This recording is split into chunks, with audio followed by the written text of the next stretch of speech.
Hello, everyone, and welcome to tonight's session on how to write a statement of grant purpose. This is for the Fulbright and the Gilman Scholarship. We're really excited to present to you hopefully some really helpful information for you all who will be preparing your essays this year, or even if you're thinking ahead and you're preparing in advance. This is a great opportunity to just learn a lot. And so with no further ado, let's have our first speaker. Her name is Anissa Rahaman, and she is an American University alumnus and product manager at the Peace Corps headquarters in Washington, D.C. She was a Gilman Scholar, and she wrote a graphic novel about Syrian and Iraqi refugees. During the COVID pandemic, with the 7,000 Peace Corps volunteers, she was a responder for helping the volunteers evacuate. She was a Gilman Scholar during the refugee crisis in Syria in 2016. She organized meetings with the United Nations High Commissioner for Refugees, and she consulted and researched for women's empowerment initiatives.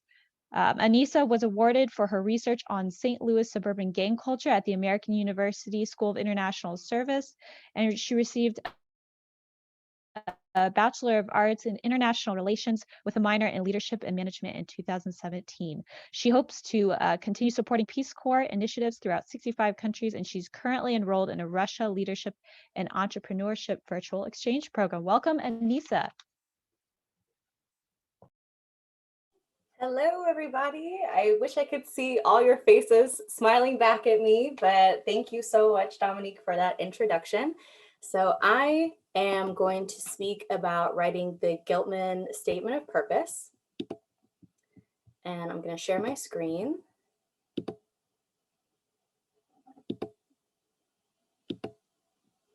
Okay, you guys let me know when you can see it. All good? Okay, beautiful. All right, everybody. So yeah, today we're going to get into the Gilman Statement of Purpose and how you want to write that, how you want to present it. You just heard my introduction from Dominique. My name is Anissa Rahaman, and I did study abroad in Jordan through Gilman. I went abroad through American University, and I was a participant in the CET Summer Internship and Intensive Language Program. So I studied Arabic every day at the University of Jordan, and then I had an internship where I was working with Syrian and Iraqi refugees, and I picked up some other volunteerships while I was there, actually through LinkedIn. My first hot tip: use LinkedIn. Before you go, when you're there, when you come back, use LinkedIn. Use your network so that you can continue to make opportunities for yourself, and you can make the most of your time preparing, and when you're in country, and when you come back to prepare for your next adventure. And my follow-on service project that I did through Gilman was that I created a graphic novel describing my experience studying abroad. So actually in my presentation today, I included some pictures from my graphic novel just to spice it up, keep everybody involved. I know we have a little Zoom fatigue, everybody, from working and studying.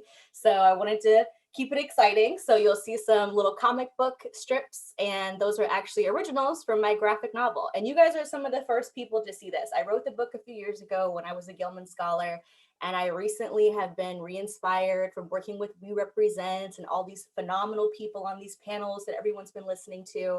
And I'm actually interested in shopping it to see if I can find an editor and maybe a publisher. So give me feedback. Let me know if it looks good. And I'm excited to talk to you guys more about diving into Gilman and writing that statement of purpose. So since you're here at this panel, you're probably already ahead of the curve, honestly. I'm sure you already are familiar with the basics. You know you need to write your Gilman Statement of Purpose. You get 3 essays, potentially 4 if you decide to apply for a language scholarship through Gilman as well for a critical language if you're studying that while you're abroad. And your statement of purpose is addressing basically, why are you going abroad? What do you hope to achieve? What are your goals? What are your aspirations? How do the academics that you're studying in class tie into your future goals for your career? And how is studying abroad going to be a ship that gets you to those positions? And how is this accolade of becoming a State Department International Exchange Fellow through Gilman going to continue to fuel your career and your dreams as you move forward, not only for yourself, for your community, and really for all of us as alumni and as State Department fellows. So I don't want to go through the bullet by bullet on the statement of purpose. You know what the topic is. That's why you're here, to really hear from someone who's done the essay and someone who's actually been successful in getting the award and went abroad. So those are the broad strokes of your topic. Formatting, I'll just be brief on this because, again, you guys, I'm sure, are already familiar with this. That's why you're here. You know what the basics are. You're here to hear from someone who's done it. So remember, you only get 7,000 characters. Now, if you're in college now, I know you know all about the character limits. You know every trick to try to make it your paper look bigger, look smaller, make your spaces, 24 inches to try to squeeze out maybe 3 papers double spaced. But with the Gilman formatting, it's all plain text. So there's really not a lot of tips and tricks for getting that together, except to write it in a Word document first. Word document is your best friend. You can type it all out. It'll give you the character spacing. It's 7,000 characters with spaces. So you want to make sure that you keep to that because it's a text file and it will cut off in the application. Also, your Gilman session is going to time out after 45 minutes. And I know there's no way anyone is going to type out this essay, first draft, second draft, final draft in 45 minutes. So if you draft it in a Word document, and then from there you do your edits, you always have a copy there. I would tell you that then from there, once you have your final draft, copy and paste it into the Gilman format. So you stick within that 45-minute window of actually being in the application site, but you do all of the legwork on your own laptop, your own desktop, so you always have a copy of it. And I would tell you, go ahead and email it to yourself so that just in case you have any issues, maybe something crashes, the network implodes, we don't know, we're all on the computer all day, we know that glitches happen, that way you always have a backup copy. So these are some tips that are straight from Gilman, and my first big tip is go to the Gilman website and find out what they tell you to do. There's no better resource than finding out directly from the people who are going to be evaluating you what they're looking for. So they've given you all the prompt questions, but then they even tell you, here's 5 more questions to ask yourself to help with that prompt. So look at their resources. They have great tips online. Even sometimes they post things on social media to try to keep everybody abreast of different changes that are happening, timelines, whenever deadlines are extended or coming up. So definitely tap into your resources that are immediately from Gilman themselves, because they are the end all be all. Listen to the folks who are actually doing the evaluation. Do yourself a favor and bookmark their page. So every time you're feeling a little nervous during your first draft, you can look back, use that as a rubric so you feel secure that no matter what it is you're writing, even if you need grammar or spelling or punctuation edits later on, you know at least in the first draft your outline is addressing everything that they've asked you to do. And that's really the most important piece when you're doing your first draft. So now the fun part, here are my tips and tricks. Ooh. So my first thing is you got to use what you got. The statement of purpose is the longest essay that you get to submit. So you need to use it to the best of your abilities. You get 2 other essays that are less than half of the 7,000 character limit that you get as a statement of purpose. The other 2 essays are only 3,000 characters. So make sure you use your statement of purpose to the fullest. You don't get any other opportunity to speak this much about what your goals are, who you are, define your program needs, and being able to really give that pitch for why you have already earned this money because you're a phenomenal student who works hard, who's involved in their community, and is doing everything under the sun as an excellent undergraduate student. So I would tell you, use a statement of purpose to detail what makes you an excellent citizen diplomat. And you guys can steal this term, citizen diplomat, when you put your applications in. No need to put me in the bibliography. And citizen diplomat is a term that I first learned. I work for Peace Corps, and it's something that we use in the federal agency. As a Peace Corps employee, I wasn't a Peace Corps volunteer. So I was introduced to new vernacular of how they address Peace Corps volunteers, where you're not an employee and you're not, like a foreign service officer, but you're absolutely an ambassador for the United States when you go abroad.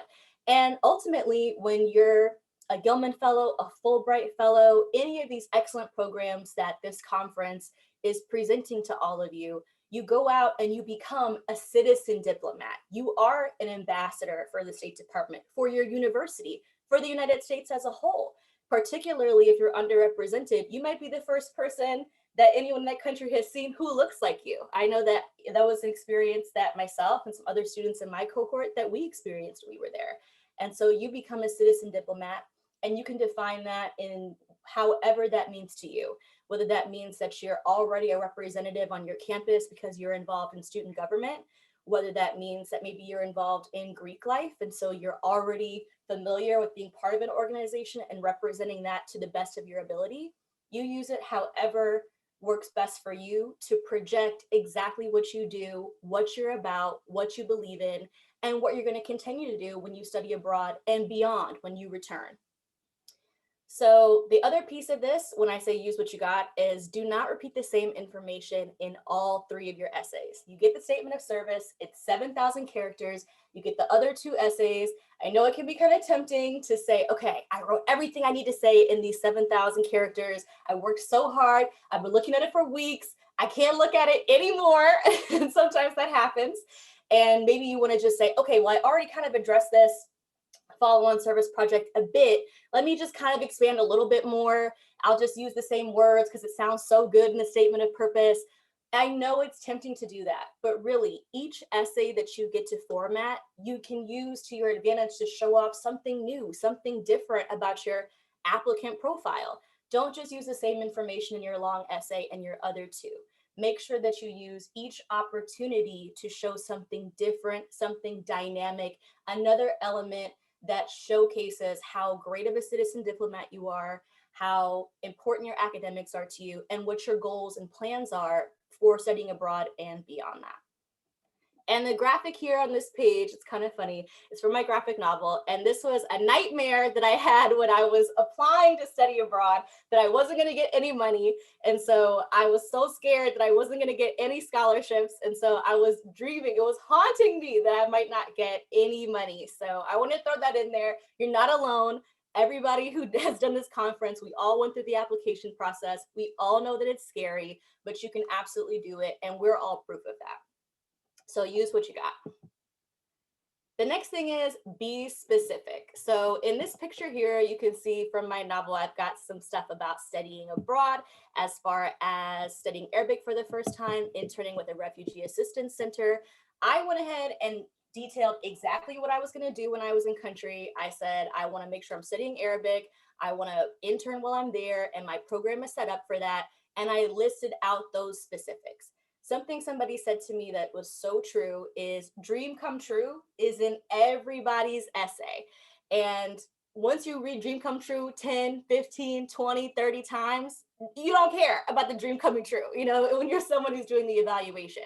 So make sure that you really highlight your creativity through your goals, through your aspirations, through your program, and be specific, really spell it out so that Gilman doesn't have to guess what you're doing and how you're going to do it. And you deserve. I know that sometimes being in school, applying for scholarships, even applying to get into different programs, it feels like you're begging for resources, you're begging for money. And someone asked me once, you know, why do you deserve to get this scholarship? And I didn't know what to tell them, because the whole time I'm thinking, I don't know, do I deserve it? I'm having to beg and plead just for a couple $1,000s to go abroad and do what I thought at the time was like my life's work. I don't know why I deserve it. I just know I need it. And that's, I think, a relatable sentiment I'm sure we can all understand. But you do deserve it. You've already earned the money by being a phenomenal student, excelling in your academics, overcoming obstacles, and you are already an underrepresented student in some way on your campus, because Gilman specifically is seeking folks who are underrepresented. Show your specific experiences, impacts, and needs. How have you overcome challenges? Why is your impact powerful? These are the questions that, as you answer it, they exude why you already have earned this money, you've earned this position as a citizen diplomat, and you're continuing to do better. And lastly, I would say tap in. So make sure that you tap into all the resources on your campus. Everybody on your campus is there to help you succeed, whether it's someone that's in your Office of Merit Awards, whether it's someone who's reviewing your application materials. Send it to at least 3 people. Trust me, believe me, you need at least 3 different sets of eyes to tell you what the deal is with this essay before you submit the final draft. Send it to people who scare you. Maybe there's someone in your career center who's always kind of telling you, your resume, it's okay, but it's not good enough. Send your essay to that person because they're going to give you the hard facts. They're going to give you another lens. It's going to give you an edge that you might not have if you're only talking to professors who already know you're great. Be sure to ask your university connections for help. They're there to help you. You are paying thousands of dollars in tuition and potentially getting student loan debt. Make sure to get every resource you can out of that school before that student loan interest compounds, okay? They are there to help you and they're happy to do it. You're already here at this panel, you're on the right track. And the last thing I want to say is after you receive your reward, say thank you to those people who helped you. People appreciate that so much. Sending a thank you note, even sending people emails of photos from when you're abroad, staying in touch through LinkedIn, people remember that. There's so many students who get great help from their university and other people who jump in to help them, and then they never hear back. They're invested, they're rooting for you, they wanted you to get it. And so now they want to be able to also embrace and be joyous about the fact that you did earn it, you did get it, and you're doing everything that you sought out to do. So make sure you reach back and thank those folks. Stay in touch through LinkedIn because you never know. Somebody at your campus or someone in your career center, someone in your internship who helped you with this process, they might keep you in mind for a future opportunity. You know, myself, I was a Gilman Scholar and then I stayed in the government. I work for Peace Corps now. I'm doing a program through the State Department where I'm being able to interact with Russian students across the world for free because I used those same connections. You'll notice that most of the people on this conference, they are people who are Gilman Scholars, then became Fulbright Scholars. They stick within the network because you use your resources to the best of your ability. So remember to reach back, say thank you, make sure that you remember how great you are, ask people for help, and stay in touch with everyone who wants to help you, is there for you, and is continuing to cheer you on through your next adventure. So that's my presentation. And I am going to stop sharing my screen. Before I pass it back over to Dominique, I just want to say, please, everybody, check out our bios on the We Represent page so that you can stay in touch with us. Hit me up on LinkedIn. My name again is Anissa Rahaman, and good luck to everyone. You guys can do it. Wow, what an encouraging presentation. I don't know about you guys, but I feel like applying for these scholarships again myself. That was really great. Thank you, Anissa. Now moving on to our, before we move on to our second speaker, guys, we have a really cool Q&A icon at the bottom of your screen. So we're going to be doing Q&A at the very end. It might be pretty brief. So go ahead and start typing your questions in the Q&A at any point while we're speaking, while the speakers are talking and sharing their presentation. If you think of anything you want to ask us, please go ahead and type it in the Q&A at any point. All right, so now our second speaker is Constancia Vilomar, and she was born in New York City, but was raised in the Dominican Republic. She has moved from the DR to Florida, to Brazil, to Los Angeles, and then back to New York. Lots of traveling.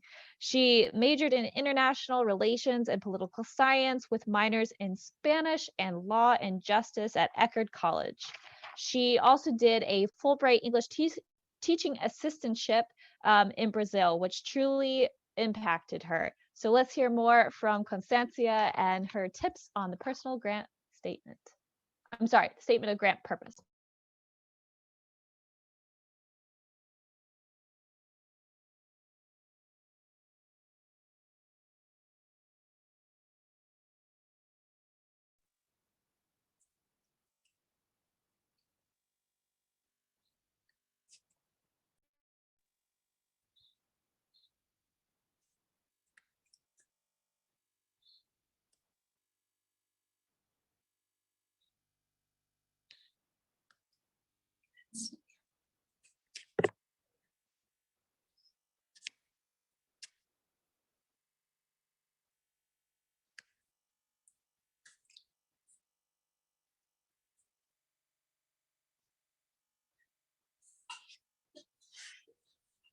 Hello, let's see.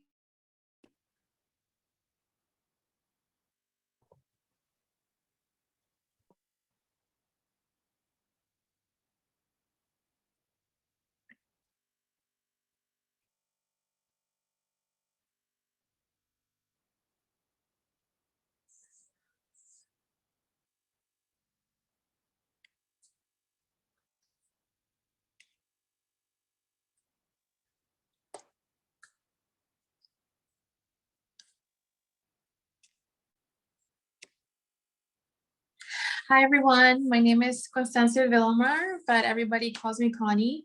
As Dominic mentioned, I was born in New York, but raised in Dominican Republic, and I've been traveling a lot since. As a profession, I am currently a flight attendant for a global airline, so I do get to travel often. I also, my partner and I opened a pet store. We love dogs. And so I've been doing several things and volunteering a lot throughout that time. I did a Fulbright English teaching assistantship in Brazil in a small city called San Carlos.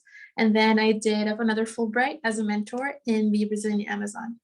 Living in Brazil changed my life. I was learning a new language. I was delving into different cultures. And through this conference, I'm just gonna encourage you to create your own application and to most importantly, to be authentic. I think for all of us, it's tricky to think that we have a Fulbright in the bag, but I think if you dedicate your time and you remain authentic, you can do it. So in the first slide, I'm just gonna go ahead and talk about the technical things about the statement of grant purpose. So that means just being careful in how you write your essays. Anissa mentioned how for Gilman, she had to take into consideration all the wording and the character limits. For the statement of grant purpose, it's pretty simple. It's a one single space page, and it has to be Times New Roman. And every year they have heading requirements and footnote requirements. So I suggest you read them carefully and follow them to a T. It's one single space page. So it's really hard to condense your entire life and your purpose in doing a Fulbright in one page. But I think if you remain authentic and keep it pretty concise, and if you can make it entertaining, then even better. But do abide by those rules. Use the 1-inch margins, use Times New Roman, and keep an eye out for any specific country format requirements. Then I'm gonna, following the next slide, I believe is the tips from me. So as I mentioned before, I think it's important for you to be authentic, share your story. I believe in my my statement of grant purpose, I started off explaining how during a road trip through Brazil as an exchange student before Fulbright, I fell in love with the country. I got to see the beautiful scenery. I met all kinds of different peoples, and I experienced carnival and nature in a way that I never had before. So that was my sort of into the story for my statement of grant purpose.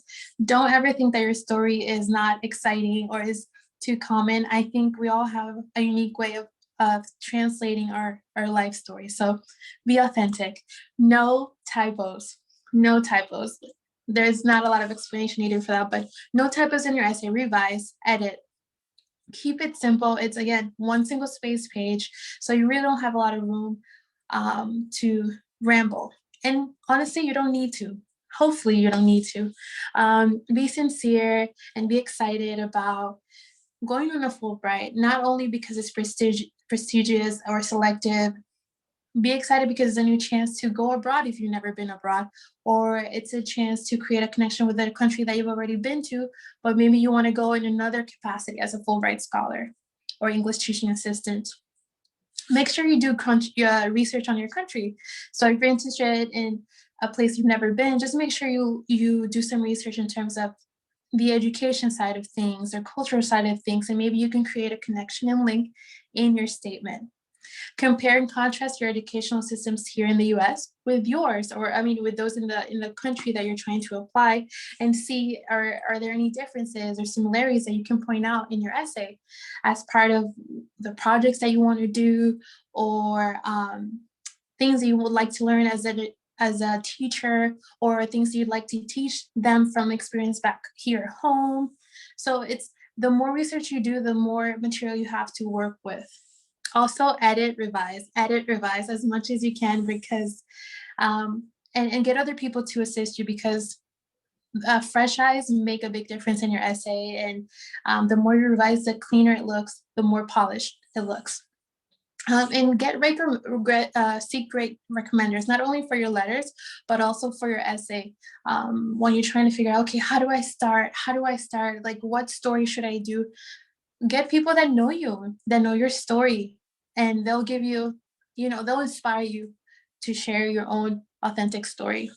And in your essay, make sure you demonstrate how versatile and flexible you are, in case you get placed in a city that maybe you're not so familiar with, or that maybe is not perfect, or things don't work out in exactly in the timing that you think, or the educational system is not like you think. I think being adaptable is very important, especially for Fulbright, because you don't know what you're going to get, and maybe your expectations are not what you get sometimes. Truly, it's even better than what you think the experience will be. So don't be discouraged, but do showcase that you are flexible and adaptable.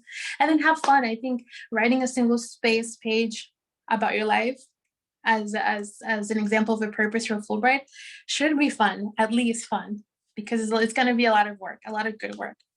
Now we're going to go on to the next slide.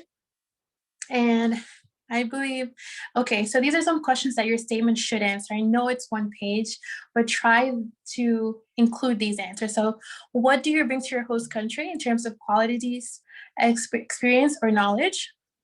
What are some things that maybe you've already trained or have a certificate in teaching? Mention that. What are qualities that you think you have that would really benefit working as a Fulbrighter in that country? Say that, explain that, how, show them. Don't say, oh yeah, I'm a great teacher. No, tell them a story. Show them how, why, how you're great.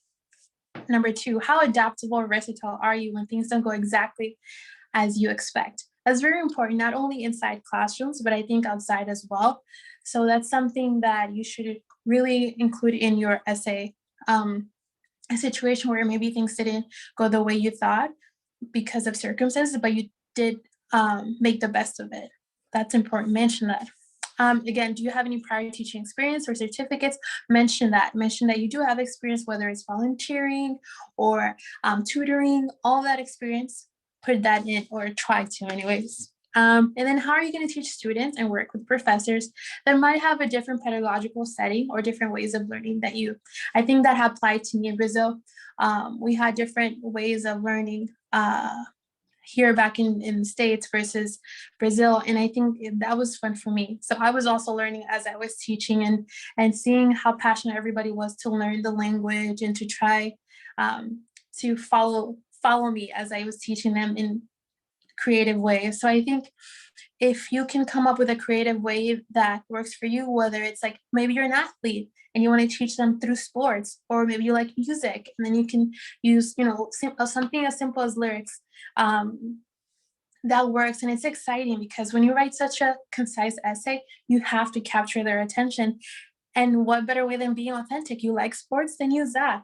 You like dancing, you like music, you like food, incorporate that. I think as a Fulbrighter, I've encouraged so many people to do that, because I think everybody has such an exciting life story. And sometimes we have this imposter syndrome saying, oh no, I'm so boring, I'm not, fun enough or creative enough, but you are. So use that, use whatever story you have. And then finally, what, according to your own research, do the students in your host country need inside or outside the classroom? So hopefully in your research, you'll be able to see maybe that, maybe students in such and such country are needing a little bit more assistance with grammar, or maybe they need more cultural teaching. I personally had a lot of fun teaching culture and like pop culture outside of classroom, just as sort of practicing English with my students, and it was a hit. They all loved it, and I think they learned so much, and they did state that they did. And I was simply using more cultural and relevant things for our generation. So this is my last slide, and these are some pictures of a class with my students, my mentors, my second year as a Fulbrighter, a picture with the ambassador of Brazil while we were there, and fellow teachers. And then I had several sort of mini conferences for professors where we gave out resources that we had. We had so many extra resources here in the States, so I brought them with me and gave them away to professors in Brazil. And so it was just such a great exchange. So my advice as a Fulbrighter is to always be authentic, share your story, be honest, keep it simple, no typos, and enjoy the process. It's a long one, but I think Fulbright has been one of those experiences that has truly, truly changed my life. So I hope you try, give it a shot. If it doesn't work out 1 year, try it again. It's worth it. And that'll be it for me. Dominic, floor is yours. Thank you, Connie, so much. Again, another super informative discussion. This was really great to listen to. So now we're on to our third and final speaker. Her name is Pandora White. She is a Fulbright alumnus as well as a Gilman alumnus.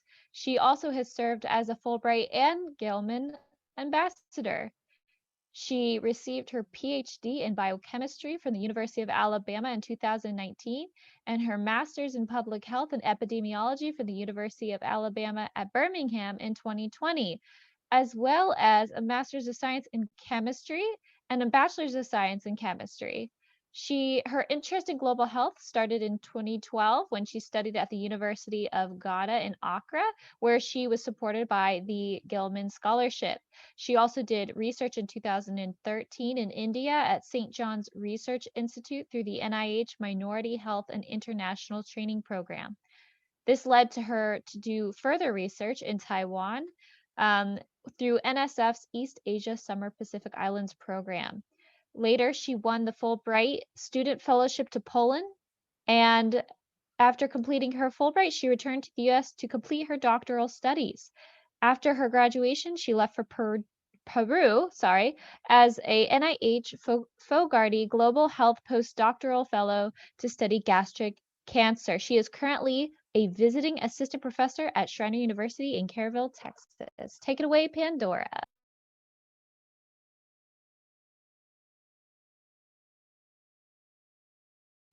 All right, hi everybody. So as she said, all of those things are true.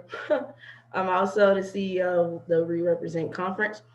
And so for me, I'm going to talk about being a researcher in Poland and a little bit about that. So when I went to Poland, I did my Fulbright as part of my dissertation research. You can do that.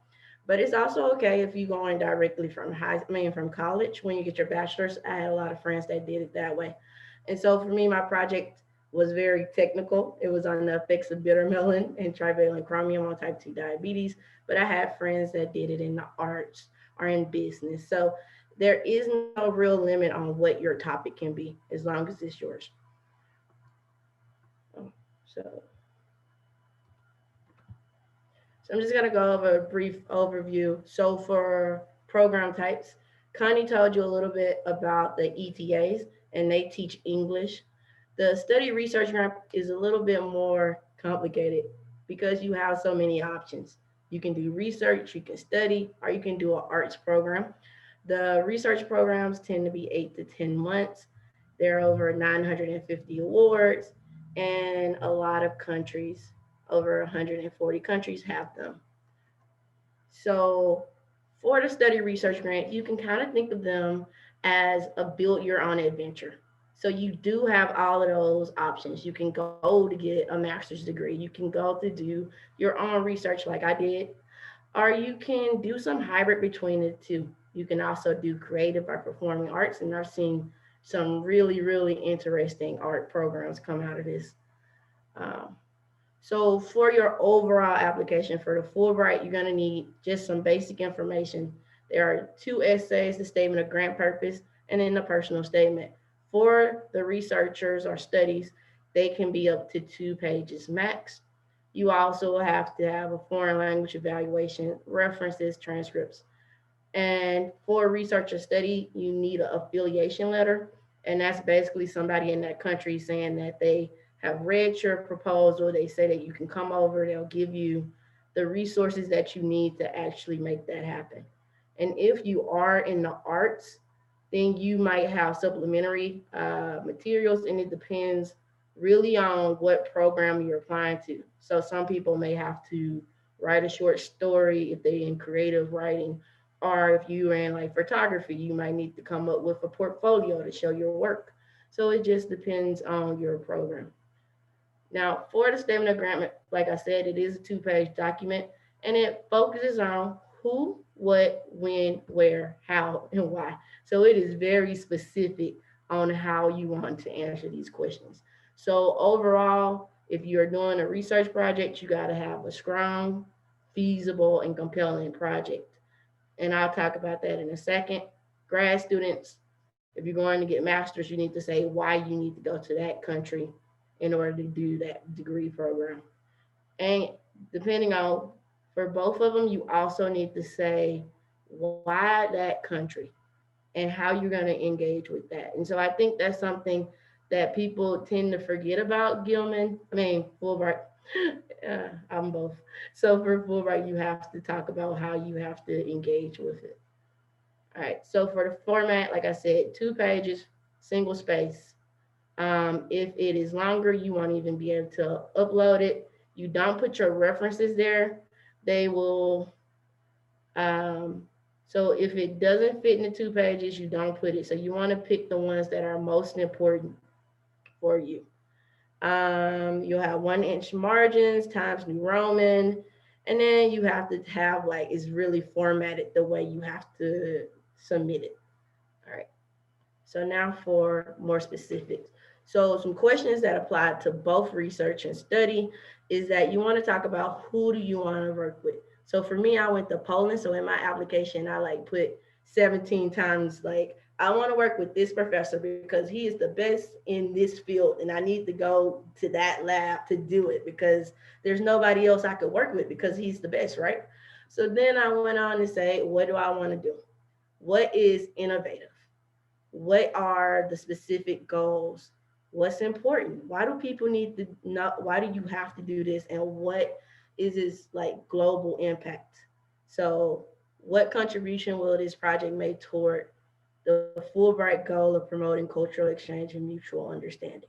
So I think that one is something that is unique to Fulbright applications, that you have to talk about cultural exchange. And I'm a biochemist. And to be honest, if you looked at my research, you was like, why would that have mutual understanding? But I was doing diabetes research. And when you talk about diseases, it is something that is everywhere. So you need to make sure you carry that through. So knowing how my disease works would help everyone. It doesn't have to be an American issue, it's a world issue. So make sure you can thread that in. When you do the project, you want to make sure you have a timeline so that you can show how feasible it is. So for me, yes, I was working in diabetes. My project wasn't, I'm going to cure diabetes. It was, I'm going to look at this very small part of diabetes because that is feasible. So why do you want to do it? What are your qualifications? So you might want to say, well, I took all of these classes. I did this research internship. I took this class on photography. Tell them why are you qualified to do that. All right. And then it's really important to say, why did it have to be that country? Because you can do that research anywhere in the world. And for me, doing diabetes research in a lab, a traditional lab, I had to really say, it's because they have this plant that I need to look at in that country, in that context. And then you talk about how will it further your academic or professional goals. So for me, I said, I need to graduate with my PhD. So that's what's important for me. And then talk about how you're going to engage with your host community. So I'm, as you can see, I'm African American. Poland don't have African Americans. So I'm also from Mississippi. So I was like, I'm going to go around and I'm going to tell these people a little bit about being from the South and being Black. And I'm going to come back to America and I'm going to tell people in America, what's it like in Poland? What's their food like? What's the people like? All right. So for study specific, so if you're going to get a graduate degree or take some classes, you want to talk about why you have to go to that country to take those classes. Why are you selecting those institutions? So for some study specific grant, you are applying to that university as well as your Fulbright. So it's why are you going to that school? Why are you majoring in that program? And so you still need to put in your understanding and commitment. And since you are taking classes, you need to talk about language skills a little bit more. All right. So for research specifics, some projects you want to talk about culture and politics, you want to talk about that host country. So resources for me, I listed out, they have a lab, they're going to give me an office, they got internet. I had some friends that worked in medieval history. So they were like, I got access to the archives. So you just keep going on with that and then talk about your classes. And some countries you need language skills, some you don't. So you have to look at that program.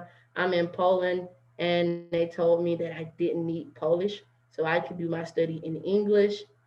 And if you have to have that, I still was like, well, I'll take Polish classes when I get there. All right.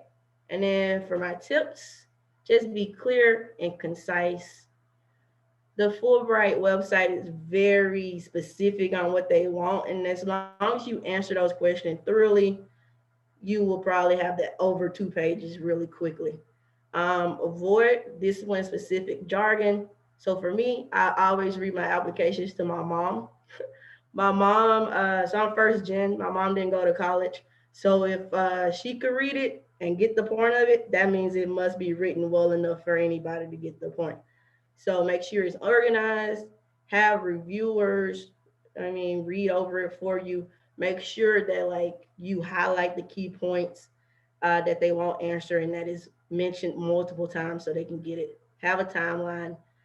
If you are doing a research project and you know absolutely nothing about designing a research paper, read some articles and just pull the techniques that they have because for some things, they are the same. For me, if I was looking at DNA, it's only 1 or 2 ways to look at DNA.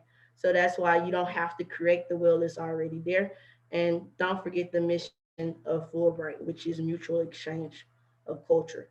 All right, so here's the Fulbright information if you need more information, and I'm going to be done. All right.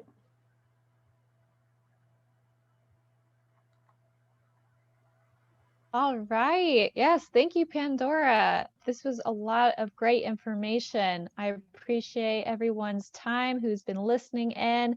This is some treasure, guys. So hold on to these pieces of I can't talk, pieces of advice. We're going to move on now to the Q&A. We have about 7 minutes left in this session. So we've received a couple questions so far, but not too many. So if you guys think of anything before this session ends, go ahead and type it in the chat. We can have some people also answer you via text. But one question we were given was, well, how would you guys, the panelists, how would you guys give advice to someone when they're trying to connect with people? Maybe they're at a university, they want to do research at abroad, or perhaps they would like to do an ETA or a Gilman scholarship, and they just need help with the application process. What is one way you would advise someone on starting a conversation with someone they've never met and most likely in the pandemic can't meet face to face?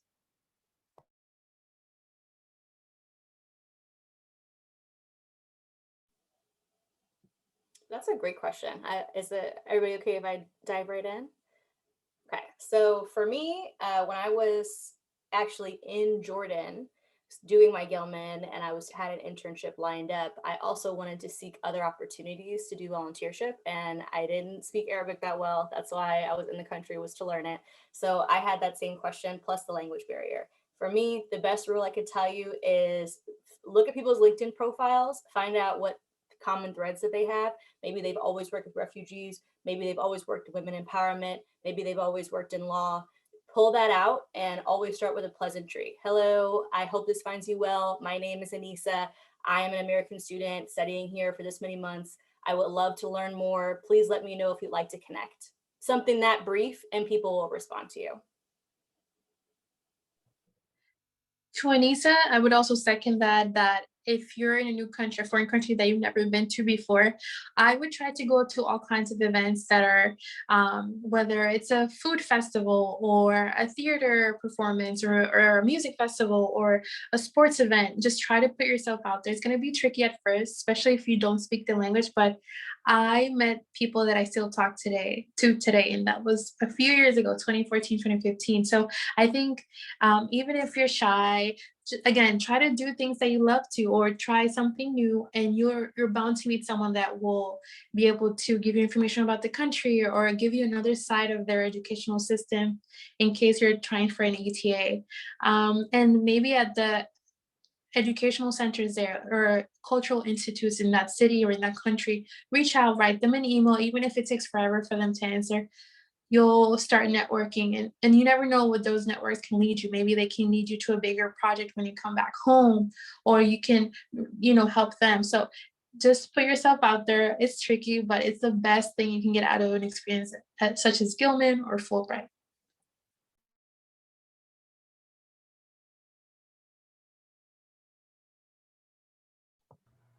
All right, so I am going to answer the question how to reach out to someone if you never met them before. So I'm not sure if you need them to be like a mentor, if you need them to be a host.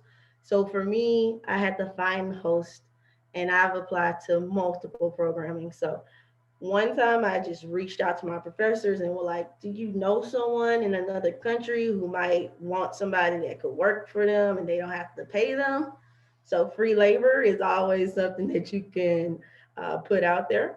But another time I was applying for a grant, and it was in Taiwan. It was specific to Asia, and I needed to know someone in Asia to write a letter on my behalf. And I knew no one, and no one knew anybody. And I looked in like some academic journals, and I looked at the university listed, and I just started cold emailing people. I had the cold email. I emailed like 200 people. I feel like I was like, hey, my name is Pandora. Here's my resume. I read your paper on this. I think you're amazing. Would you like free labor? And well, that doesn't really work in Taiwanese culture because you're supposed to get introduced to someone to get introduced. But somebody like studied in America, so they knew how we were like informal, and they were like, sure, you can come over. So they actually wrote the letter for me like a week before the application was due, and I ended up going to Taiwan. So That's amazing. Wow, 200 emails, Pandora. Your hard work definitely paid off. Well, we only have 2 minutes left, so real quick, can each of the panelists maybe just summarize one quick tip? Obviously, these sorts of scholarships take a lot of time and effort, but for those who are on this, to remember one key tip, what key tip would you share with our attendees? Yes, my biggest key tip is no matter what you're applying for, you need to believe that you have already earned it.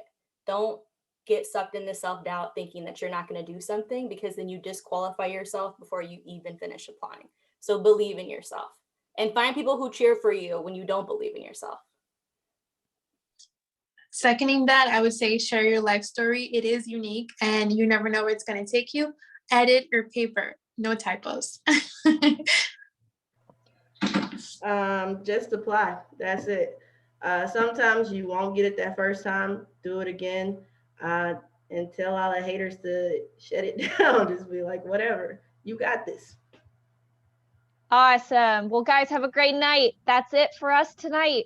Good luck with the applications.